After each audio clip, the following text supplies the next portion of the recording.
Thank you. Let me see if I get this right. Libya has a negative current account. They have this crushing debt that they have a growing difficulty in servicing. And they've got grinding gridlock between two factions, political factions. Sounds like Washington, D.C. The only difference is we don't have Democratic and Republican militias. I don't mean to make light of it, but I think we have to keep that in mind as we try to help these people there. I want to address two issues that you both spoke to. The first is the Dawn Coalition and Dignity Coalition. They're both getting support from somewhere. And it looks like Qatar, Turkey, and Sudan have picked one side, and in Egypt and UAE possibly on another. Can you describe what those different countries are doing and how important their influence is or could be in bringing these two factions together, Dr. Wehry? Well, over the course of the conflict, it's had an enormous impact. And so from the eastern side, Egyptian military support, advisors, supposedly airstrikes, also from the United Arab Emirates, has been instrumental. And so I think in many senses, Egypt sees, General Khalifa Haftar as its proxy in this broader conflict. I think there's been some lessening of the Gulf support on the eastern side. My understanding is that some voices within the Egyptian government are becoming disenchanted with General Khalifa Haftar, but it's still very present. On the other side, I think we've seen a lessening of the Turkish and Qatari support. To the point where I was visiting some militias in the Dawn Coalition, and they're very worried about funding and outside support. But weapons are coming in the country. There's no shortage of them. They're coming across borders. But are these outside countries, influencing divisiveness? Are they encouraging them to get together and try to work this out politically?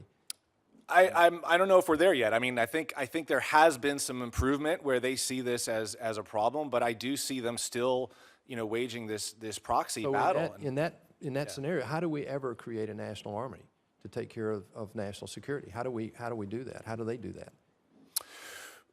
Well, again, that's why I mentioned we need to have a regional engagement strategy where we tell the Gulf, we tell the Egyptians that, we need to get them on the same page with building this military. That, one of the problems over the past 4 years was you had these regional actors setting up chains of supply to individual militias, and, that has to stop for us to create a new national army. So. Dr. Gazzini, you spoke about the financial situation and the impending collapse. I'd like to dial into that just a minute. It looks like 97% of their government's revenue comes from oil and natural gas. By the way, what are they paying for the debt that they're adding? Obviously, they're able to access the debt markets. What interest rates are they paying on that? No, this is not debt.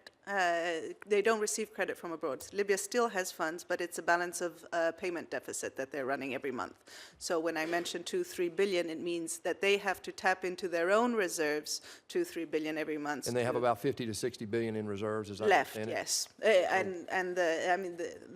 The actual figure is disputed. Some people would say 70 Of course, but we're not talking about years. Clear. We're talking about months. We can measure this in months. And a lot of this is non-cash, is non-liquid assets as well, yes. So it looks like their remaining liquid foreign reserves are about 50 to 60. I think you have that in your testimony. Yes. So what are we doing? What can we do to help them? Because if their economy collapses, if this fiscal collapse really happens, then what hope do we have to having a diplomatic solution? And doesn't that really ripen the ground for ISIS? Yes, exactly. I mean, the economic crisis in the country is a perfect recipe to allow ISIS to expand even further. They can have a greater incentive to control even refineries and key areas, oil-producing areas of the country. What the U.S. and the international community at large can do is put more pressure on the rival management chains of Libya's financial institutions. Let me tell you, Libya has a central bank located in Tripoli, which still pays all the salaries to government employees, but it has a rival chain of managers of a rival central bank located in the east of the country. The same for the National Oil Corporation, which manages the country's oil and gas assets. The same for the Libyan Sovereign Wealth Fund and other state-owned companies. This is not sustainable. The U.S. Treasury, U.S. government can do more to convince the rival managers of these institutions to reach at least a consensus. This would help very much. One final area to look into is what are the prospects for Tunisia and Algeria, just the neighbors there? Is ISIS now using Libya as a base? It looks to me like Libya is an attractive area. They're recruiting from Africa, from sub-Saharan Africa and even in the West. Is that right? And secondly, what threat does that pose for Algeria and Tunisia, the two nations, and Egypt? Doesn't this pose a destabilizing influence on factions in Egypt? It's an enormous threat, and the Tunisians are a significant presence in the West, in Sabratha, in the Sirte Basin. My understanding after my visit to Sabratha was that area was used basically as a transit hub, a logistics hub, a processing station for Tunisian jihadists coming in. Unfortunately, and somewhat alarmingly, what we're seeing now is a big backlash in these areas by local militias against any kind of Tunisian. So they're basically kicking out Tunisian foreign workers. They're asking Tunisians to register. So the Tunisian presence is a real issue for the Islamic State, and it could absolutely spill over to Tunisia, and it is.